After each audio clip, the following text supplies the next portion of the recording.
Oke, Assalamualaikum warahmatullahi wabarakatuh. Ini adalah video terakhir ya sebelum teman-teman nanti akan UTS. Jadi ini adalah rangkuman atau latihan dari pembahasan materi-materi sebelumnya tentang aplikasi basis data.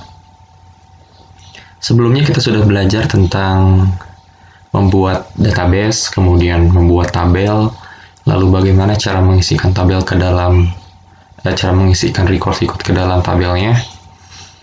Lalu kita juga belajar bagaimana cara menampilkannya, menampilkan data-data yang ada di dalam tabel.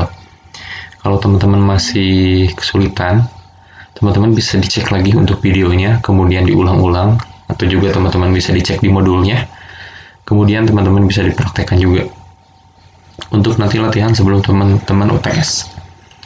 Nah, di video kali ini kita juga akan membahas tentang studi kasus. Jadi kita akan membuat sebuah basis data dari kasus di halaman 77 di dalam modul aplikasi basis data. Teman-teman juga bisa dibuka modulnya, kemudian juga bisa diikutin untuk langkah-langkahnya. Nah, mungkin teman-teman juga selain belajar praktek di aplikasi basis data, pasti teman-teman juga mendapat mata kuliah di sistem basis data yang mempelajari tentang teori dari basis data ini sendiri. Nah, di dalam sebuah sistem basis data, teman-teman sebelum membuat sebuah database-nya gitu ya, teman-teman harus membuat perancangan dulu sebelum membuat database di MySQL-nya. Nah, dalam rancangannya itu apa aja yang bisa teman-teman gunakan? Yang pertama itu teman-teman harus membuat sebuah entity relational diagram gitu. Jadi ini adalah diagram entitas ya yang saling terhubung gitu. Jadi di sini ada beberapa entitas yang saling menghubungkan antara satu entitas dengan entitas yang lainnya. Itu ini adalah yang dinamakan dengan ERD basis data. Nah, ini teman-teman bisa dapatkan di mata kuliah sistem basis data. Bagaimana cara untuk membuat ERD seperti ini. Pokoknya ini adalah rancangan utama dari desain basis data. Gitu. Jadi teman-teman sebelum bikin database-nya, teman-teman harus bikin ERD-nya terlebih dahulu. Di sini ada beberapa entitas. Entitas itu yang bentuknya kotak ya. Ini dinamakan dengan entitas. Ini entitas juga, ini entitas, ini entitas. Nah, setiap entitas ini dia memiliki atribut. Atributnya itu adalah ini, judul buku, penerbit, tahun terbit, pengarang, ID katalog, dan ID buku. Digambarkan dengan sebuah simbol berbentuk oval seperti ini. Ini adalah atribut dari sebuah entitas. Lalu di sini ada sebuah garis yang menghubungkan. Ini adalah relasi, itu yang menghubungkan antara entitas satu dengan entitas yang lainnya. Ya. Nah, setelah teman-teman bikin sebuah ERD, teman-teman kemudian buat sebuah LRS-nya atau Logical Record Structure. Ini adalah penjabaran atau transformasi dari entitas ERD ini. Ini merupakan representasi dari entitas yang tadi dibuat di atas yang ini menjadi sebuah struktur seperti tabel gini yang saling terhubung antara satu dengan yang lainnya dan memiliki tingkat hubungan seperti apa kayak gitu. Lihat ya, ini misalkan buku nih, diambilnya dari sini. Buku, entitas buku, kemudian memiliki atribut, ID buku, judul buku, ID buku gitu kan, ID katalog, judul buku, pengarang, tahun terbit, sama seperti itu, tahun terbit dan sebagainya. Jadi ditransformasikan menjadi sebuah LRS.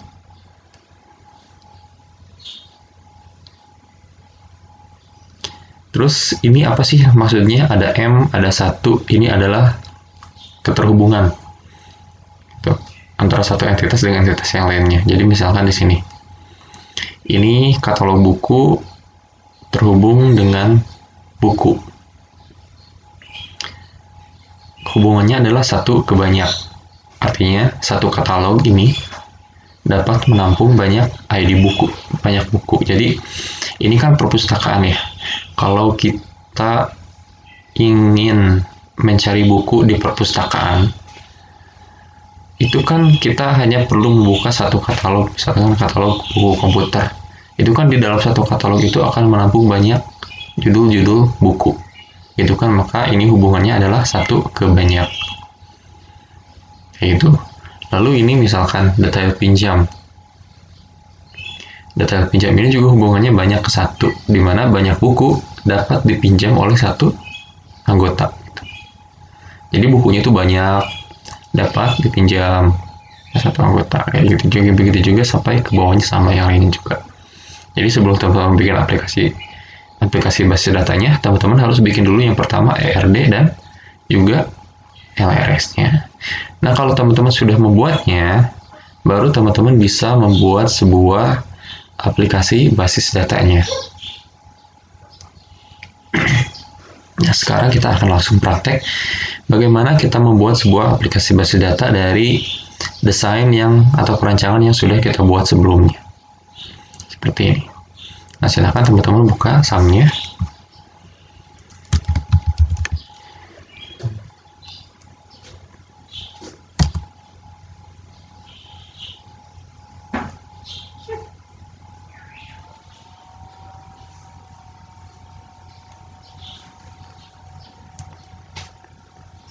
Jalankan SAM-nya, jangan lupa. Lalu kita buka command prompt-nya.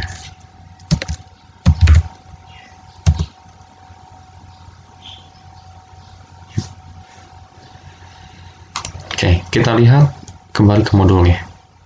Di sini pertama-tama kita akan membuat sebuah database. Database itu nanti akan diberi nama db_purpose_web. Gitu ya. Nanti setelah dibuat, nanti kita akan membuat database seperti LRS ini. Jadi nanti akan ada tabel 1, 2, 3, 4, 5. Nanti akan ada 5 buah tabel di dalam database db_purpose_web ini. Sekarang kita buat dulu database perpustakaannya, database db_purpose_web-nya. Lalu kita gunakan si db_purpose ini. Lalu kita buat sebuah tabel. Oke. Nah, kita masuk dulu ke dalam sebuah MySQL nih.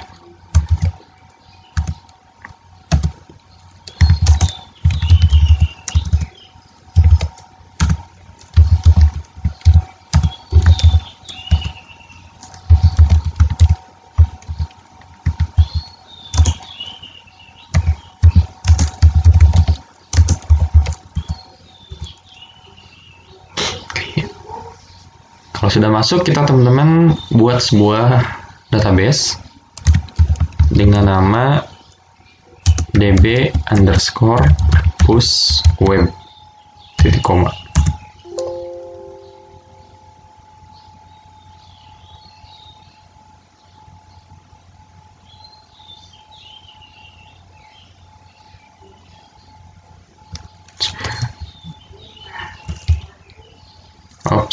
Saya lupa. Create database.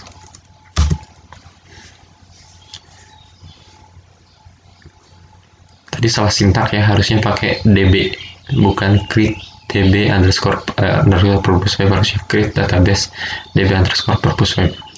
Nah, kalau sudah, teman-teman gunakan database-nya, menggunakan use db_purpose_web. Nah, selanjutnya kita akan membuat sebuah database seperti ini. 5 database ya, 5 tabel ya. Cuman sebelum itu, karena kita akan membuat database itu biasanya kan ada yang mengelolanya ya. Nah, untuk keamanan pengelolaan tersebut, biasanya kita akan membuat satu buah database sendiri untuk adminnya. Jadi nanti si admin ini yang akan masuk ke dalam, yang bisa masuk atau mengakses ke database tersebut. Itu biasanya ini berdiri sendiri. Jadi kita buat dulu tabel untuk adminnya dengan struktur seperti ini. Oke, kita buat. Nah, kita lihat dulu di sini biar teman-teman nanti agak, karena ada beberapa yang harus saya jelaskan di sininya. Oke, kita lihat. Nah, oke, di sini kan ya kita akan membuat sebuah tabel admin. Lalu di sini ada keterangan auto increment. Kita buat dulu. Create table admin ya, nama tabelnya admin. Kemudian kita masukkan ID admin dengan tipe datanya integer, size-nya 5, lalu dia not null, lalu dia sebagai primary key,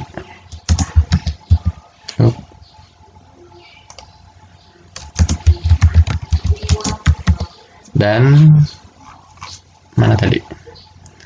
Dia sebagai auto increment. Tulis di sini auto increment.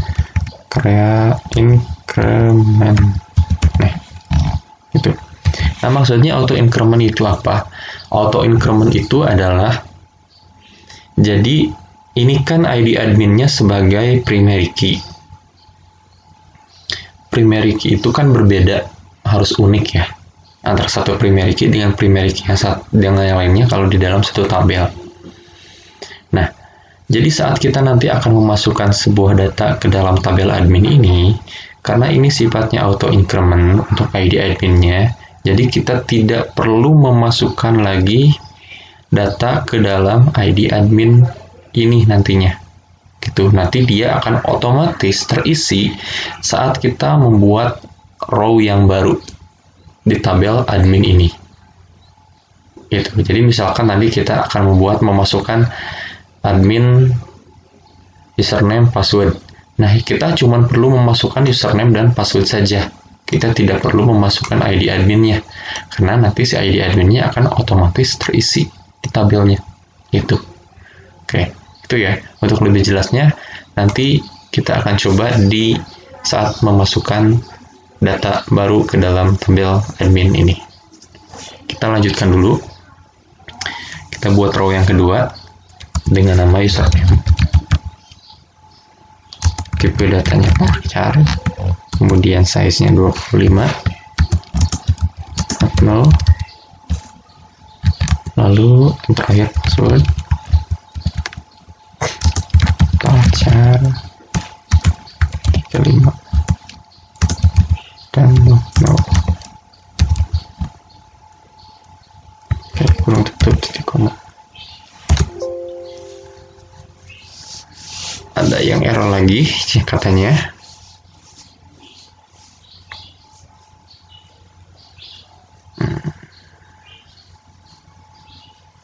Coba teman-teman lihat di sini, di sebelah mana letak kesalahannya. Sambil menganalisis, kalau misalkan nanti teman-teman juga misalkan menemukan kesalahan di dalam pembuatan database seperti ini. Coba.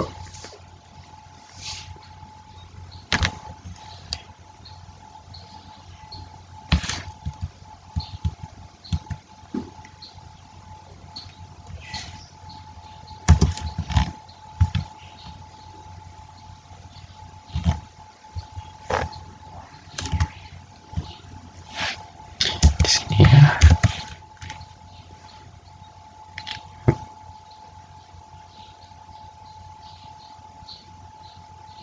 Auto increment harusnya pakai underscore.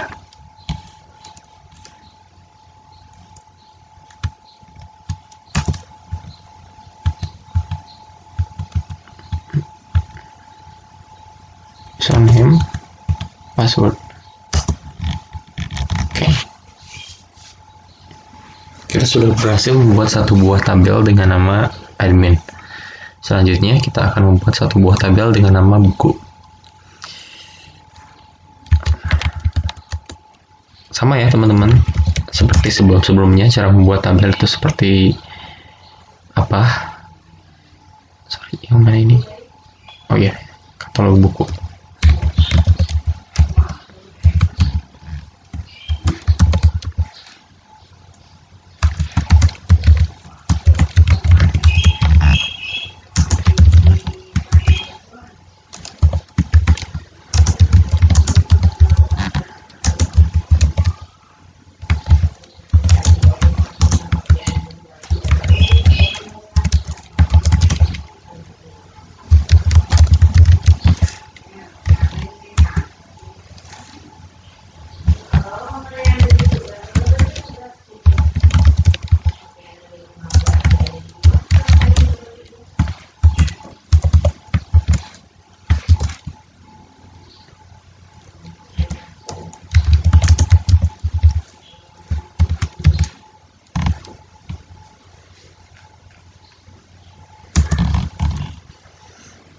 Kalau udah, teman-teman buat lagi tabel untuk bukunya ya.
Maaf ya kalau ada suara-suara yang tidak membuat teman-teman nyaman, karena saya merekamnya pas siang hari.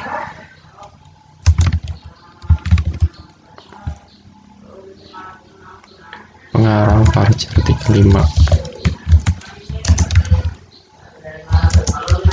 Bentar, saya tutup dulu pintu.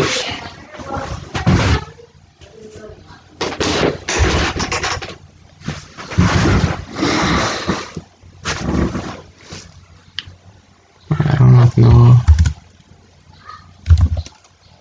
Sorry.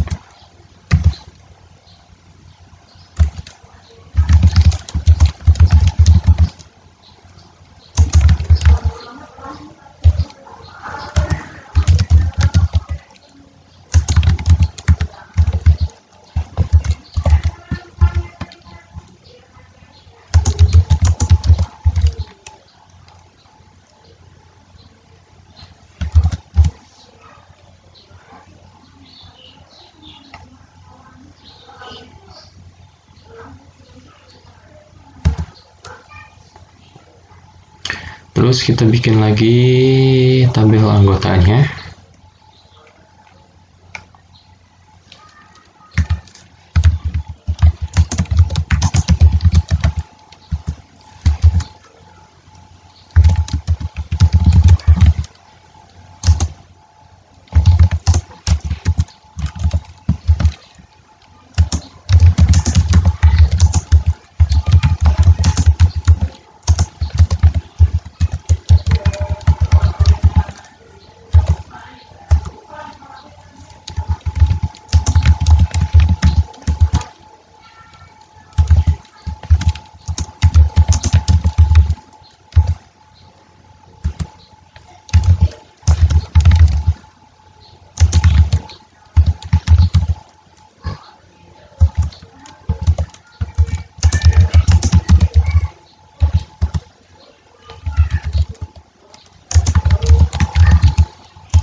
Lanjut, tabel peminjaman.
Nah, di sini kita ada sebuah sebuah tipe data yang baru di status ini. Namanya adalah enum. Enum ini sebagai radio button.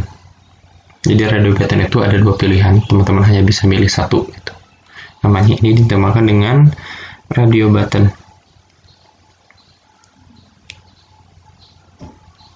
Status enum sama ya, sama situ nama teman-teman tulis nama tipe datanya, kemudian di sini teman-teman masukkan size-nya atau nilai yang akan dimasukkan ke dalam status ini. Itu selesai dan selesai dan belum selesai. Tuh.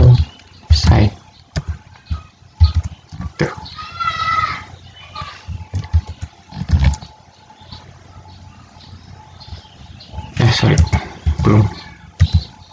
Cuma buku satu lagi. Selesai ya, sorry ada yang salah. Ntar ya, kayaknya akan error ini.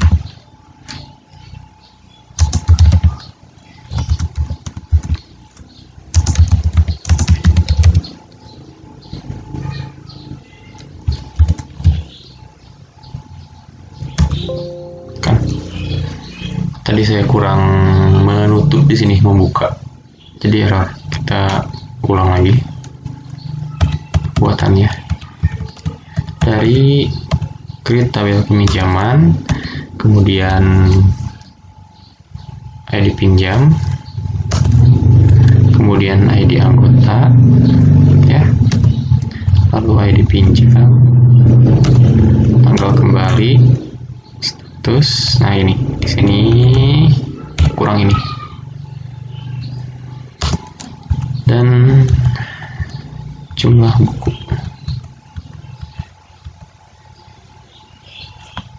Enter.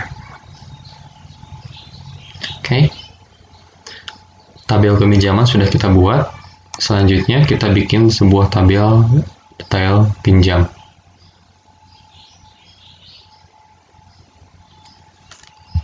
Create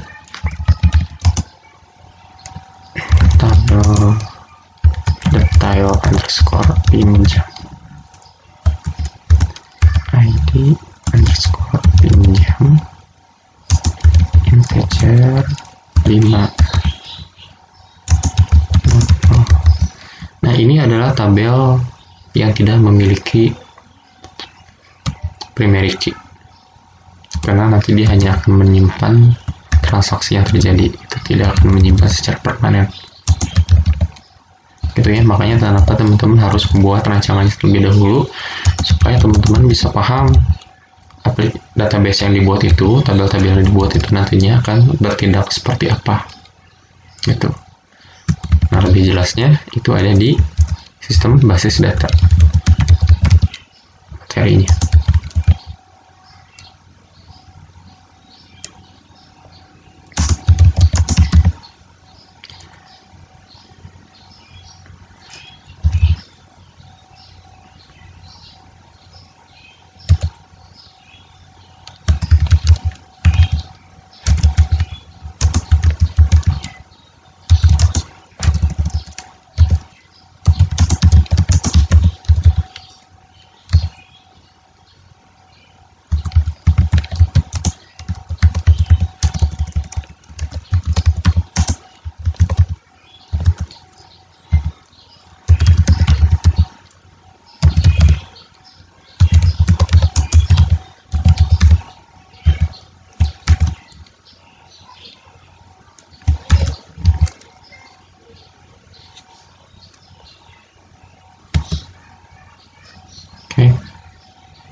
tabelnya sudah kita buat semuanya.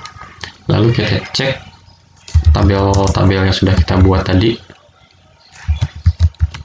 So tables ada 1, 2, 3, 4, 5, 6 ya, sesuai ya, 1, 2, 3, 4, 5, 6. Oke, selanjutnya teman-teman bisa dilihat struktur tabelnya ya. Misalkan kita akan melihat struktur tabel seperti admin. Jadi kayak gini ya strukturnya, ID admin, ini tipe datanya, ini primary key-nya, ini auto increment-nya ekstra. Jadi si ID admin ini akan menggunakan perintah auto increment. Jadi nanti akan otomatis terisi si row-nya, tidak perlu kita input lagi.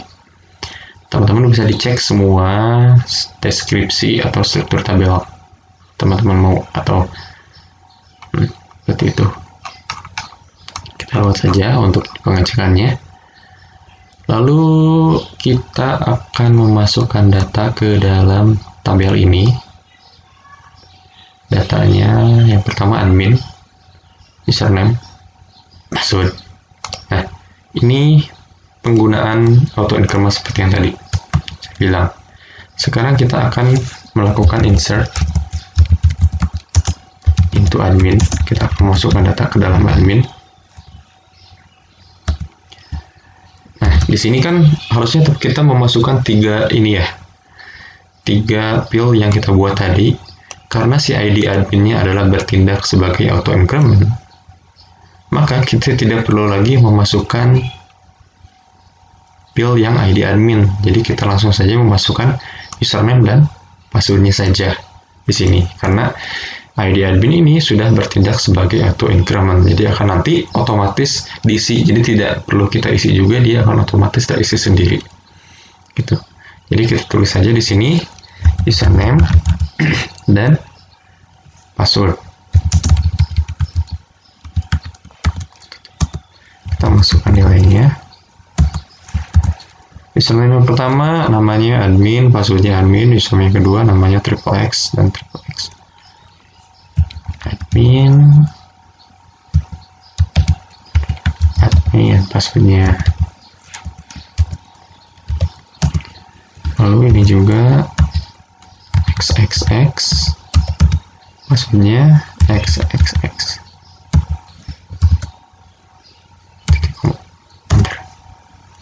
Nah, kita cek ya, select bintang from admin.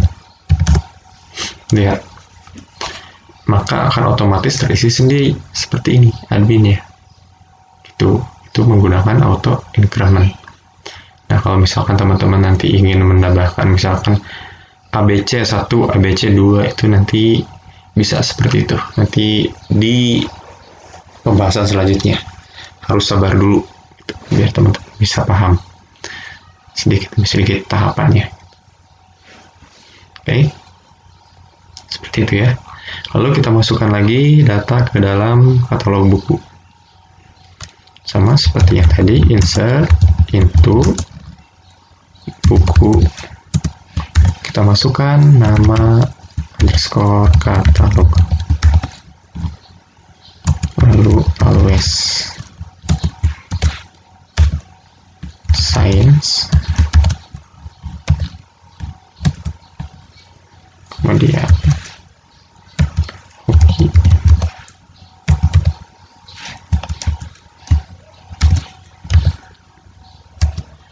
Lalu komputer.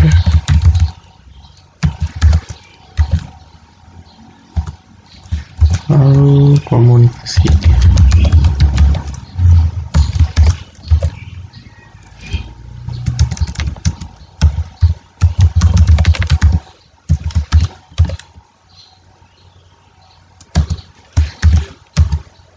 Hukum.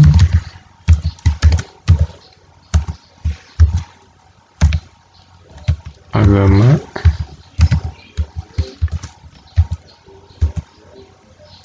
Populer.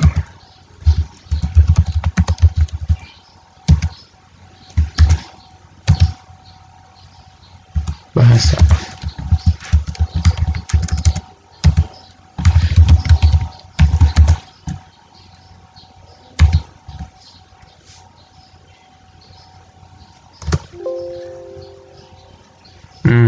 nama katalog tidak di Oke, kita lihat dulu struktur deskripsi bukunya. DSC buku.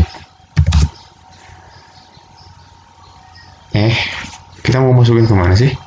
Katalog buku kan ya? Oh, pantesan salah. Nah, kenapa tadi saya salah? Ini kenapa error? Karena di sini saya memasukkan field untuk katalog buku, sedangkan saya memberikan perintahnya memasukkan ke dalam tabel buku. Harusnya saya memasukkannya ke katalog buku yang ini, DSC katalog underscore buku.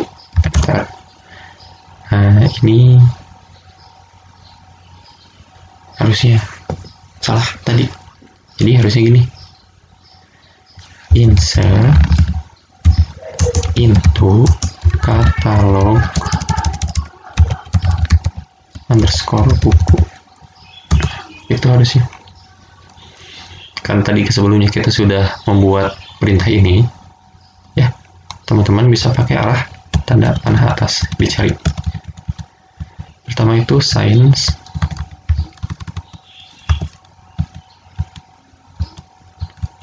kemudian B,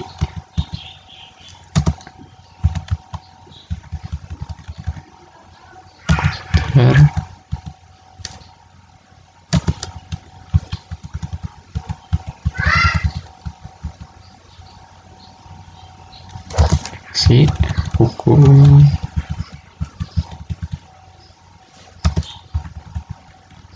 agama, populer,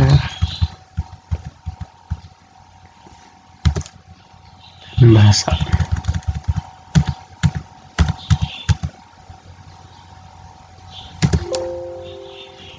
Oke, masih error di science.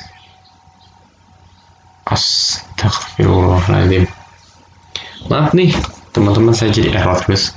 Harusnya kan masukin dulu ini ya, fieldnya, kemudian values.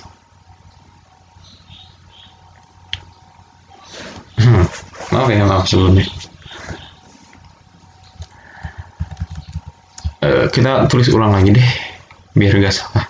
Oke, lupakan yang barusan, anggap saja teman-teman barusan sudah membuat perintah di adminnya. Sekarang kita masukkan yang katalog buku. Insert into katalog underscore buku. Kurung buka, nama underscore katalog. Kurung tutup, benar ya? Nama underscore katalog, ya. Palus 1 science,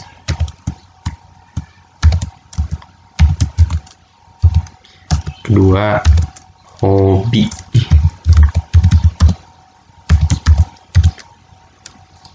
ketiga komputer,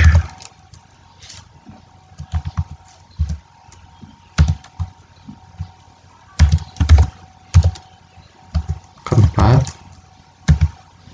komunikasi, kelima hukum,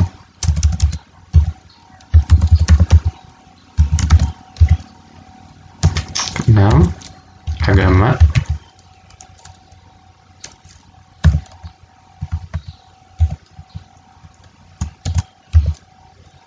ketujuh populer,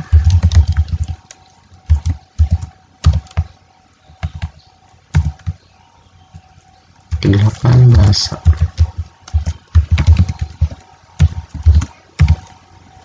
Oke, semoga tidak error sekarang. Hasil ya, lihat select bintang into katalog underscore buku.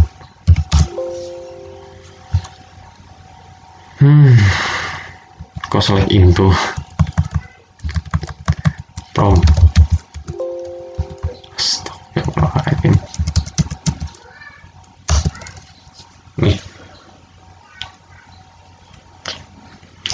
Oke, sekarang kita masukkan lagi yang buku. Nah, kalau ini benar yang buku.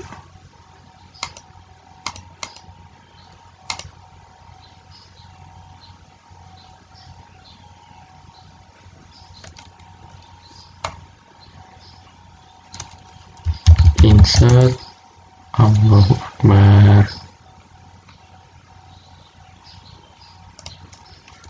Insert pintu buku. Kurung buka.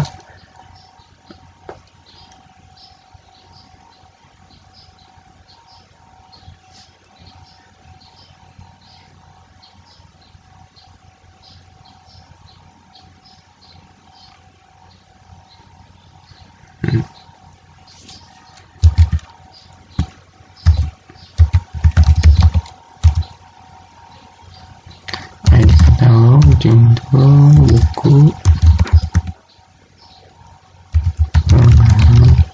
Biar agak salah, kita lihat dulu deskripsi bukunya.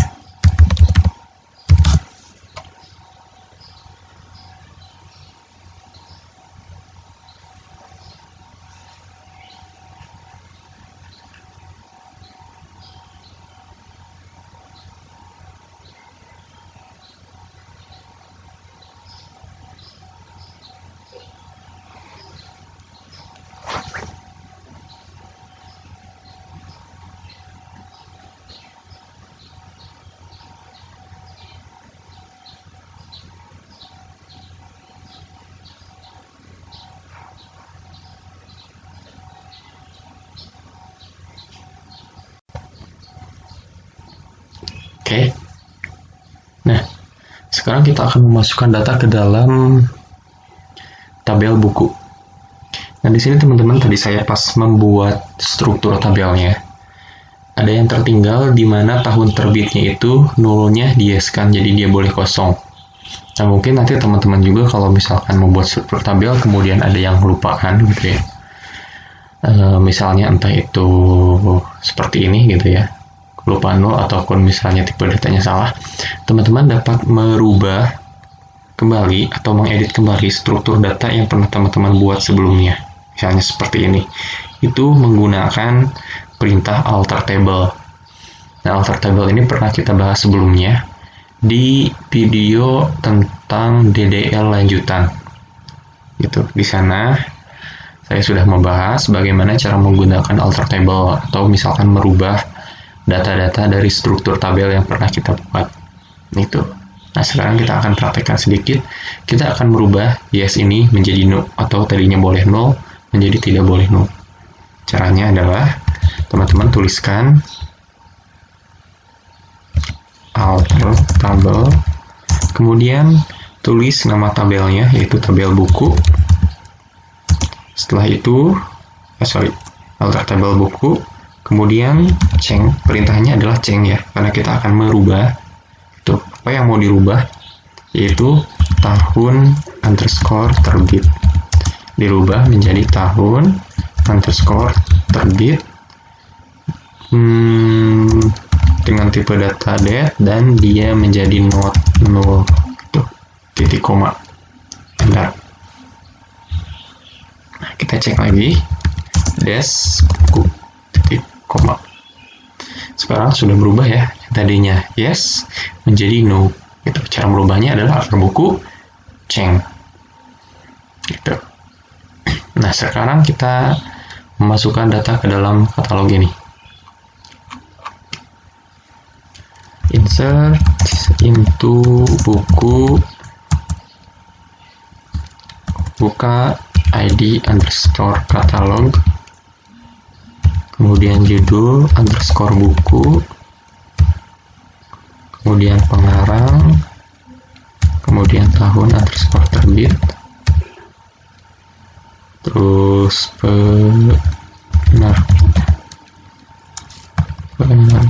penerbit itu proses. Lalu kita masukkan datanya. Di katalognya 1, judul bukunya robotika sederhana,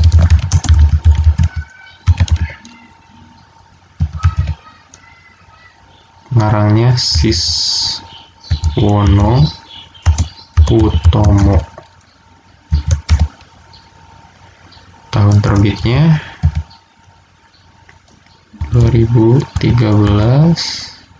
01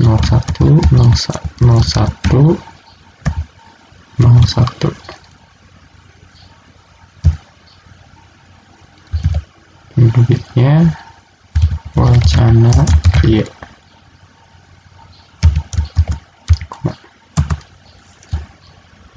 Kemudian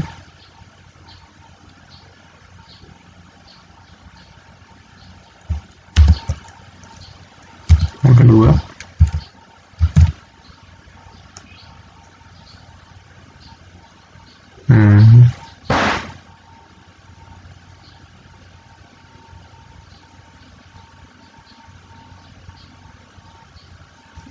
kita lihat dulu.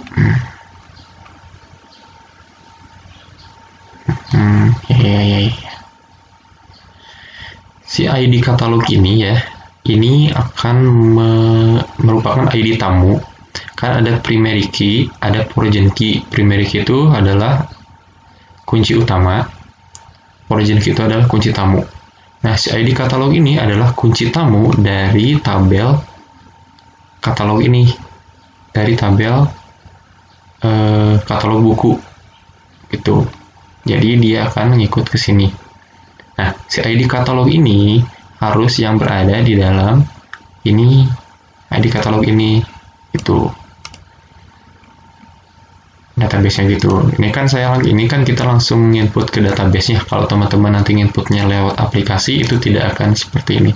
Cuma yang harus teman-teman pahami adalah kunci tamu datanya harus ada berdasarkan apa yang kita inputkan di tabel utamanya, kayak gitu. Jadi ngikutin ke sini ya, paham ya? Kita tuliskan di sini. Berarti yang ketiga itu adalah komputer. Jadi si mahir dengan PHP ini adalah katalog bukunya masuk ke kategori katalog komputer. Robotika sederhana adalah masuk ke sains gitu. Kemudian yang kedua ini adalah masuk ke hobi, mahir mewarnai gitu. Pokoknya origin key itu harus datanya berdasarkan dari tabel origin key itu berasal. Kalau misalkan di sini ada di katalog, berarti dia harus ngikutin dari katalog buku, di katalog bukunya. Mahir dengan PHP. Adri Kusuma 2011 02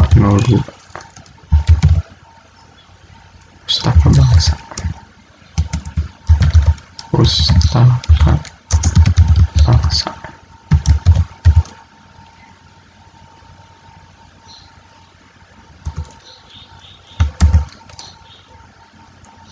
Kedua, mahir mewarnai.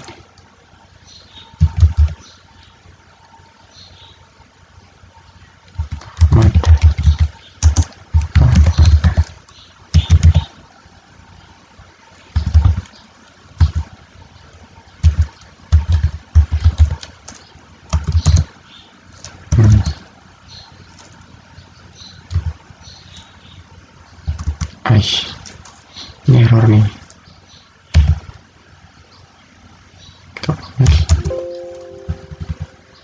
Sorry, berusaha kepijit enter ya. Insert into buku. Mahir katalog. Terus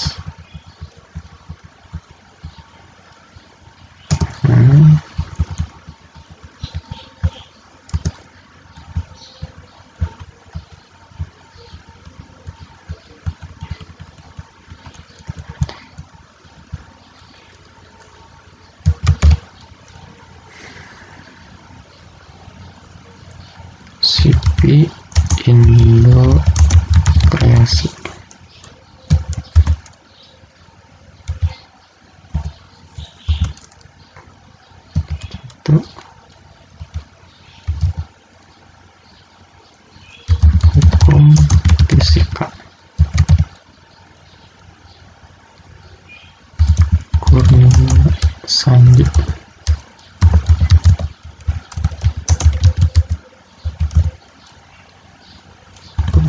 11.4.4.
Ya, kita sudah memasukkan 9 record ke dalam buku, tabel buku seperti ini.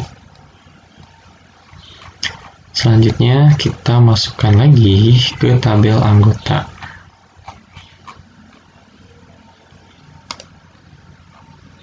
Oke. Insert into anggota. Buka nama. Oke, bentar. Kita deskripsikan dulu anggotanya. Nama, nomor telepon, alamat, email, password. Oke.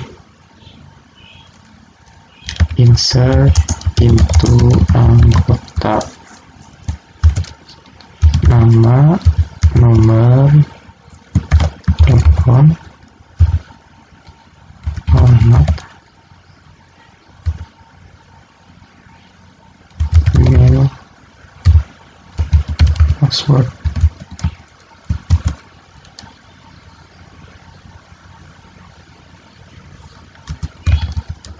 Yes.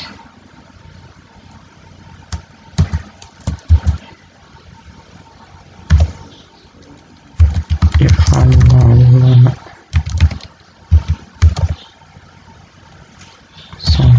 1244445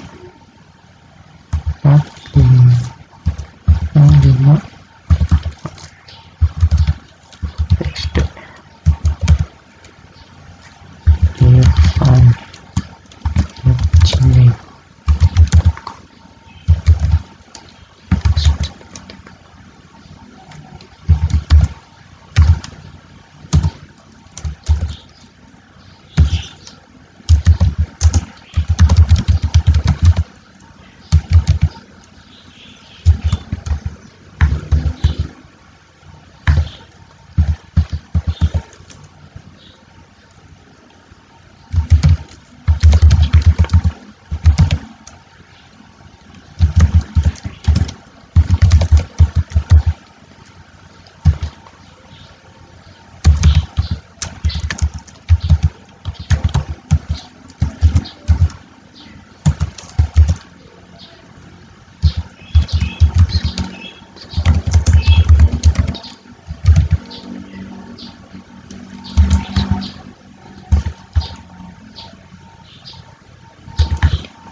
Sorry,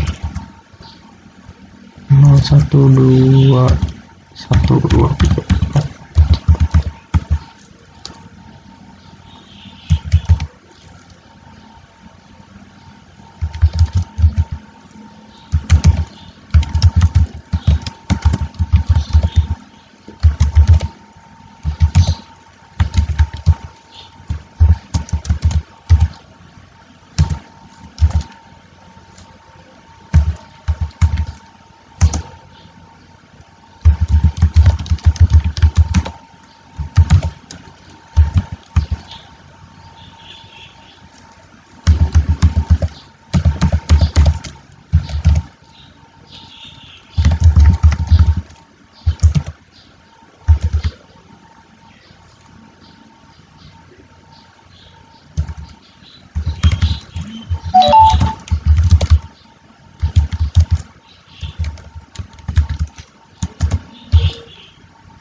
Oke, buku anggota juga sudah kita masukkan. Select bintang from anggota.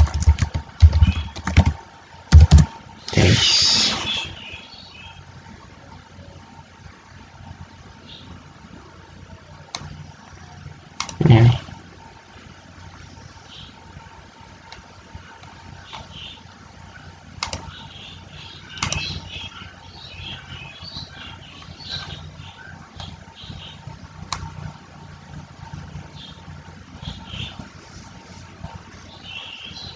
Itu merupakan gabungan dari perintah DDL yang pertama tadi dengan perintah DML.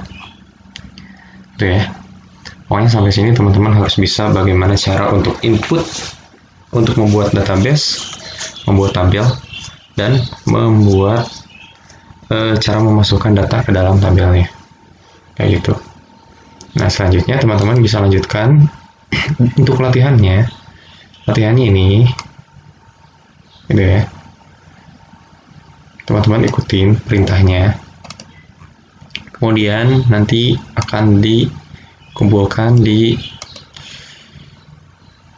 Google Classroom. Teman-teman silahkan dibuat dalam sebuah Microsoft Word, nanti perintahnya seperti apa untuk A, B sampai dengan C. Oke. Teman-teman bisa dicek lagi di pertemuan-pertemuan sebelumnya. Untuk perintah ini ada di DDL lanjutan, di video DDL lanjutan, atau teman-teman juga bisa dicek di modulnya di sini. Paling atas juga ada sintaknya seperti apa. Teman-teman tinggal diaplikasikan langsung ke dalam tugas ini.